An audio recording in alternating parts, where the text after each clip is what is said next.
ओम साईराम मैत्रिणींनो, गेबरारी सखी यूट्यूब चॅनलमध्ये तुमचे सहर्ष स्वागत आहे। हे पहा, आजच्या व्हिडिओमध्ये आपण 38 साईज कटोरी ब्लाऊजची हिफा कटिंग केलेली आहे। त्याचा स्टिचिंगचा हा पूर्ण व्हिडिओ आहे। पहा, हा ब्लाऊज आहे तुम्ही आपण कट केलेला पेपर पॅटर्न वापरूनच हा ब्लाऊज मी स्टिच केलेला आहे। ह्याची फिनिशिंग तुम्ही पाहू शकता कशा पद्धतीने आलेली आहे।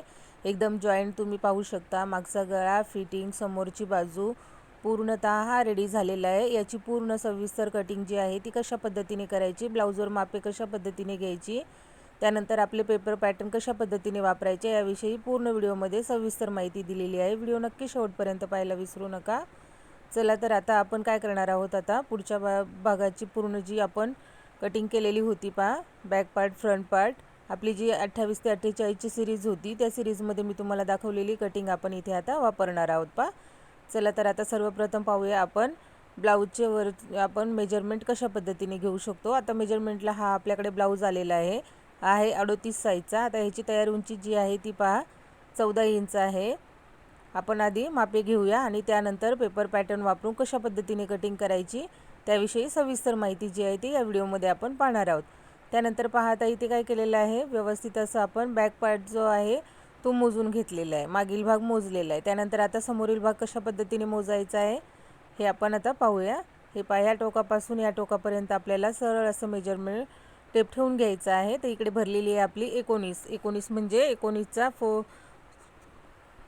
1 पार्ट जो आहे तो येणार आहे 9.5 इंच आणि 4 पार्ट जो येणार आहे तो 38 येणार आहे। हे पहा, तर त्यानंतर आपण कमर जी आहे ती मोजून घेतलेली आहे। त्याची तयार कमरेची उंची जी आहे ती 32 इंचावरती आहे। 38 इंचाची छाती आहे आणि 32 इंचाची जी आहे ती त्याची कमर आहे। 14 इंच उंची आहे आणि 3 इंच जी आहे ती खालच्या बाजूने गळ्याची जी आहे ती पट्टी आहे। हे पहा, अशा पद्धतीने म्हणजे तयार 11 इंचाचा गळा आहे याचा।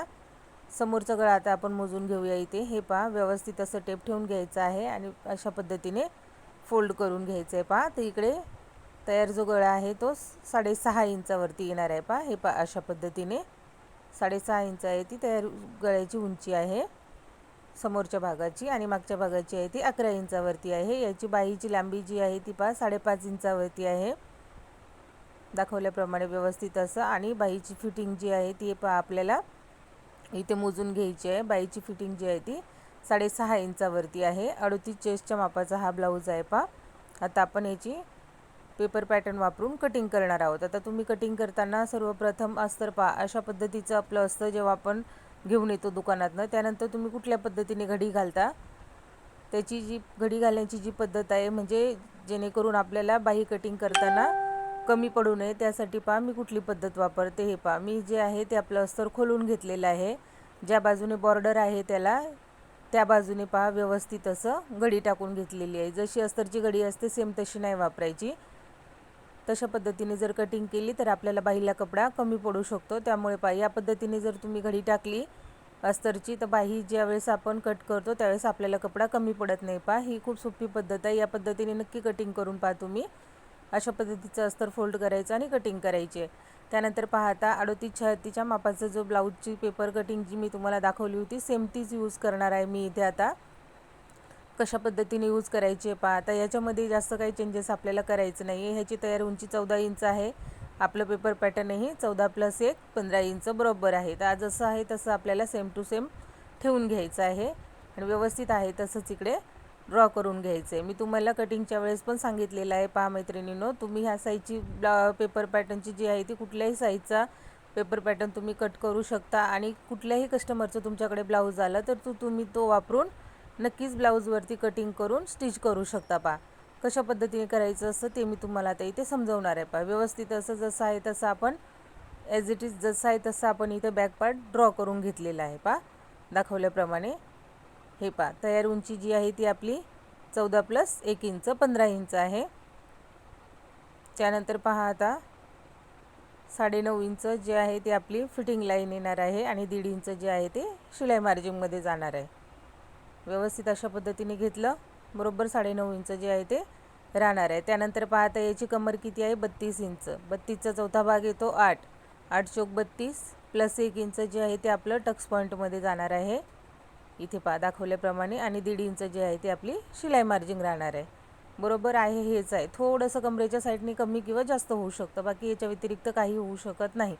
त्यानंतर पाहता इकडे अर्धा इंच जे आहे ते आपलं शोल्डरच्या फिटिंगमध्ये जाणार आहे. अशा पद्धतीने मोजलं तर हे किती भरलं आपलं 8 इंच. आता ज्यावेळेस आपण बाही जोडू त्यावेळेस अर्धा इंच आतल्या बाजूने आपण जोडणार आहोत, तेव्हा बरोबर त्याचं जे आहे ते अर्धा इंच मार्जिन जी आहे ती वाढणार आहे. म्हणजे तयार साजाचा मुंडा जो आहे तो 8.5 इंचावरती बरोबर होणार आहे. अशा पद्धतीने पहा व्यवस्थित असं आपण इकडे ड्रॉ करून घेतलं. त्यानंतर आता कटोरीचा समोरचा भाग जो आहे तो आपल्याला इथे आहे तसाच सेम टू सेम जसं आहे तसं आखून घ्यायचं आहे. कमी जास्त थोडं कुठे जर झालं तर फिटिंगच्या वेळेस ॲडजस्ट करून घ्यायचं असतं, बाकी काही प्रॉब्लेम येत नाही. जर तुम्हाला वाटलंच तर मी तुम्हाला कटोरी ब्लाऊजचं पेपर पॅटर्न वापरून कटिंग केलेल्या ब्लाऊजची स्टिचिंगसुद्धा करून दाखवेल की कुठल्याही साईजचं जर आपल्याकडे ब्लाऊज आलं तर कशा पद्धतीने आपण करू शकतो. हा मुंड्यामध्ये, हातामध्ये, कमरेमध्ये खूपच जास्त जर डिफरन्स असेल तर त्यावेळेस तुम्हाला थोडीशी कटिंग वेगळी करावी लागेल, परंतु प्रत्येक ब्लाऊजमध्ये एवढं काही इश्यू होत नाही. थोडंफार मागे पुढे असतं त्यावेळेस आपण ॲडजस्ट करून घ्यायचं असतं. त्याच साईजची जर कटिंग आपल्याकडे असेल जास्त प्रॉब्लेम येणार नाही. फक्त गळा जेव्हा छोटा मोठा असतो त्यावेळेस थोडासा प्रॉब्लेम येऊ शकतो शोल्डरमध्ये आणि ह्याच्यामध्ये मुंड्यामध्ये. जर खूपच छोटा गळा असेल तर त्यावेळी शोल्डर मार्किंग आणि मुंड्याची मार्किंग थोडी वेगळ्या पद्धतीने घ्यावी लागते. बाकी आहे असंच जर डीपनेकमध्ये तुम्ही हे डीपनेकची आपली कटिंग आहे. डीपनेकचा जर तुमच्याकडे ब्लाऊज आला तर तुम्ही सेम आहे ह्याच पद्धतीने कटिंग आणि स्टिचिंग करू शकता. जसं आहे तसं ड्रॉ करून घ्यायचं, कट करून घ्यायचं आणि आहे याच पद्धतीने स्टिच करायचं आहे. हे पाय व्यवस्थित जशी एवढी आपण कटोरी वाढवलेली होती बरोबर वाढवलेल्या कटोरीचा पार्ट्स असा व्यवस्थित ठेवून घेतलेला आहे. हे पा अशा पद्धतीने आणि त्यानंतर आपल्याला हे पार्ट्स आता पूर्ण कट करून घ्यायचे आहेत. पा एकदम सोपी पद्धत आहे. आपले पेपर पॅटर्न असेल आपल्याकडे तर फटाफट ठेवून आपण कितीही ब्लाऊज कट करू शकतो दिवसाला आणि कितीही ब्लाऊज स्टिच पण करू शकतो. पा हे पा अशा पद्धतीने व्यवस्थित असं आपण जसं जेवढं आपण ठेवून घेतलेलं आहे ते पूर्ण आपण आता कट करून घेणार आहोत. इथे मी तुम्हाला स्लीवची कटिंगसुद्धा दाखवणार आहे. हे पा अशा पद्धतीने व्यवस्थित असं पूर्ण कट करून घ्यायचं आहे. व्हिडिओ आवडत असतील तर नक्की मैत्रिणींनो video like, share and subscribe करायला नक्की विसरत जाऊ नका आणि व्हिडिओ नक्की शेवटपर्यंत पाहत जा. जर तुम्ही अर्धवट व्हिडिओ पाहिला तर तुम्हाला काही समजणार नाही आहे. व्हिडिओ शेवटपर्यंत पाहिला तरच तुम्हाला छोट्या मोठ्या गोष्टी पूर्णतः एकदम व्यवस्थित अशा लक्षात येणार आहेत.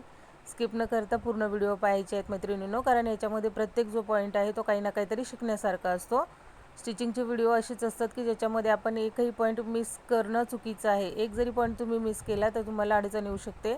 काय शिकवलं आहे ते पूर्ण समजणार नाही आहे. त्यामुळे मनापासून शिकवते तर तुम्हाला जर खरंच शिकायची इच्छा असेल तर तुम्ही 10 मिनिटं नक्कीच देऊ शकता. जर व्हिडिओ माझे आवडत असतील तर नक्की शेवटपर्यंत बघायचे आहेत. नवीन जर असाल चॅनलवरती तर नक्की चॅनलला सबस्क्राईब करायचं आहे. याच्या आधीच्या व्हिडिओमध्ये पहा मी तुम्हाला दाखवलेलं आहे की आपण ब्लाऊजवरून मापे कशा पद्धतीने घेऊ शकतो, त्याविषयी व्हिडिओ टाकलेला आहे, तोही नक्की तुम्ही जाऊन पाहू शकता. आणि जर तुम्हाला बोटनेक आणि आपला साधा नेक ह्याविषयी जर तुम्हाला कटिंगसाठी चार्ट हवा असेल तर नक्की कमेंट करायची आहे. जेवढ्या मला कमेंट्स येतील त्या हिशोबाने मी तुम्हाला नक्कीच चार्ट देणार आहे. मैत्रिणींनो मी जेवढं शिकवते मनापासून तेवढंही तुम्ही मलाही सपोर्ट करा. तुम्ही नक्कीच वेगवेगळ्या कमेंट करत जा. कुठल्या विषयावरती तुम्हाला काय माहिती हवी आहे हे तुम्ही ज्यावेळेस विचाराल त्यावेळेस नक्कीच मी त्यावरती व्हिडिओ बनवेल आणि नक्कीच तुमचे प्रश्न सोडवण्याचा प्रयत्न करेल. जर तुम्ही मला कुठला प्रश्नच विचारला नाही तर मी कुठल्या पद्धतीने तुम्हाला काय शिकू हे मला समजत नाही आहे. त्यामुळे तुम्ही मला नक्की कमेंट करत चला आणि तुमच्याच कमेंट्सवरती मी तुमचे प्रत्येक प्रश्नाचे उत्तर जे आहे ते व्हिडिओद्वारे देण्याचा नक्कीच प्रयत्न करेल. काही अडचणी असतील तर नक्की आपल्याला कमेंट करायची आहे आणि त्यावरती मी नक्कीच व्हिडिओ बनवणार आहे. तुमचे प्रत्येक प्रश्न सोडवावे असंच माझेही मनात इच्छा असते, परंतु नेमका तुम्हाला प्रश्न कुठला आहे हे मला समजत नाही, त्यामुळे मी जास्त काही असं करू शकत नाही. काही अडचण असेल तर नक्की कमेंट करत जा, त्याविषयी आपण नक्कीच व्हिडिओ बनवू. हे अशा पद्धतीने ते पॅड्स आपले जे आहे ते कट करून झालेले आहेत. आता इथे आपल्याला काय करायचं आहे, स्लीव्ज कटिंग करायची. हे अशा पद्धतीने 4 फोल्डमध्ये करून घ्यायचं. या पद्धतीने जर अस्तर ठेवलं तर पहा तुम्हाला इकडे स्लीव्ज कटिंगसाठी ना कुठेही कपडा कमी पडत नाही. पहा इकडे कमीत कमी आपण 42 छातीपर्यंत अशी घडी टाकून बाहीची कटिंग करू शकतो. जोड द्यायची गरज पडत नाही. अशा पद्धतीने ज्यावेळेस कटिंग कराल त्यावेळेस खूप सोपं जाणार आहे. या पद्धतीने आपल्याला जे आहे ते अस्तर टाकून घ्यायचं असतं, जसे मी दाखवले स्टार्टिंगला त्या हिशोबाने. आता इथे आपण जी आहे फिटिंगसाठी शिलाई मार्जिन जी आहे ती 1.5 इंच ठेवलेली आहे, त्यामुळे 9.5 चेस्ट आहेत. आपण इथे 9.5 इंचाचीच घडी घेणार आहोत. जर आपण 2 इंच शिलाई मार्जिन ठेवली असती तर आपण इथे पहा किती घेतलं असतं, इथे 9.5 इंच जे आहे आपलं तेवढं म्हणजे 10 इंच घेतलं असतं. तर इथे आपण 9.5 इंचच घेणार आहोत, कारण त्याची फिटिंग जी आहे ती 8 इंचावरती आलेली आहे. जर 8.5 इंचावरती आली असती तर आपल्याला एक्स्ट्रा घ्यावं लागलं असतं. 9.5 मध्ये बरोबर परफेक्ट ही बाई बसलेली आहे. 5.5 इंच जी आहे ती आपली बाईची उंची तयार होती, आपण 6.5 इंचावरती घेतलेली आहे. उतार जो आहे ते 3 इंचावरती देऊन घेतलेला आहे आणि अशा पद्धतीने पहा स्लीव्ज जी आहे ती आपण मार्किंग करून घेतलेली आहे. आणि आता इथे पहा आपण ही स्लीव्ज कटिंग करून घेणार आहोत. आपली योगपट्टी कट करायची बाकी आहे. आपण स्लीव्ज कट केल्यानंतर योगपट्टी जी आहे ती तशीच आहे तशीच ठेवून सेम त्याच पद्धतीने कट करून घेणार आहोत. आहे त्याच मेजरमेंटनी किती सोप्या पद्धतीने पहा, किती 5च मिनटात आपलं जे आहे ते ब्लाऊज कट करून झालेलं आहे. व्हिडिओ मी पहा इथे कुठे पळवलेला नाही किंवा एडिटसुद्धा केलेला नाही, याच्यामध्ये काहीही केलेलं नाही. जसं आहे तसं सेम टू सेम तुमच्यासाठी मी आहे तसं शेअर केलेलं आहे. पहा किती वेळामध्ये आपलं ब्लाऊज कट करून झालेलं आहे. पूर्ण तुम्हाला 7 ते 8 मिनटं भरपूर झाले एवढं ब्लाऊज कटिंग करायला. याच्यामध्ये मेजरमेंट घेऊन कटिंग करून तुम्हाला मी 10 ते 12 मिनटामध्ये दाखवलेलं आहे. पहा एवढ्या वेळात जर आपली कटिंग होत असेल तर आपल्याला काय टेन्शन आहे. तुम्ही जेवढ्या मापाचे मी तुम्हाला जशा पद्धतीने शिकवलेले आहेत तशा पद्धतीचे फक्त पेपर पॅटर्न काढून घ्यायचे आहेत आणि आहे जे नंबर जितक्या मापाचं जे आहे त्यावरती फक्त मार्किंग करून ठेवायची आहे आणि ते पेपर जपून ठेवायचे आहे. ज्यावेळेस आपल्याकडे त्या साईजचं ब्लाऊज येईल, त्या मापाचं कस्टमरचं ब्लाऊज असेल, त्यावेळेस पटकन तेच पेपर पॅटर्न ठेवायचे आहेत आणि व्यवस्थित असं कटिंग करून घ्यायचं आहे. तर याच्यामध्ये काही जर तुम्हाला प्रॉब्लेम वाटत असेल तर नक्की कमेंट करून विचारा, मी त्याचाही रिप्लाय नक्कीच देईल तुम्हाला. आणि अजून कुठल्याविषयी जर माहिती हवी असेल तर त्याविषयी नक्की कमेंट करा, तीही मी नक्कीच देण्याचं उत्तर देण्याचा प्रयत्न करणार आहे. पहा मैत्रिणींनो, तुम्ही शिकत आहात, तुम्हाला काय प्रश्न आहेत, काय अडचण आहे ते मला सांगता येणार नाही आहे, त्यामुळे त्या कमेंट करून तुम्हीच मला सांगणार आहात. त्यावरती व्हिडिओ बनवणं माझं काम आहे, परंतु तुम्हाला काय अडचण आहे हे मला समजणार नाही आहे. हे पहा अशा पद्धतीने आपण योगपट्टी जी आहे ती कट करून घेतलेली आहे. आता पूर्ण पार्ट्स जे आहेत ते मी तुम्हाला दाखवते. पहा हा आपण बॅक पार्ट कट केलेला आहे. त्यानंतर पहा आता आपण इकडे कटोरीचा जो आहे तो कटोरीच्या बाजूचा वरचा पार्ट जो आहे तो आता इकडे मी तुम्हाला दाखवून देते. हे पहा अशा पद्धतीने वरचा पार्ट जो आहे तो ठेवून घेतला. आपण कटिंग कशी केलेली आहे पेपर कटिंग सेम त्याच पद्धतीने आपण इकडे पहा डायरेक्ट अस्तरवरती कटिंग केलेली आहे.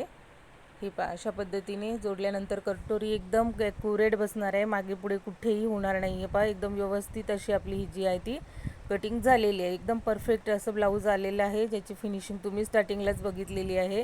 व्हिडिओ आवडले असेल व्हिडिओला लाईक शेअर आणि सबस्क्राईब करायला विसरू नका. धन्यवाद. Bye bye.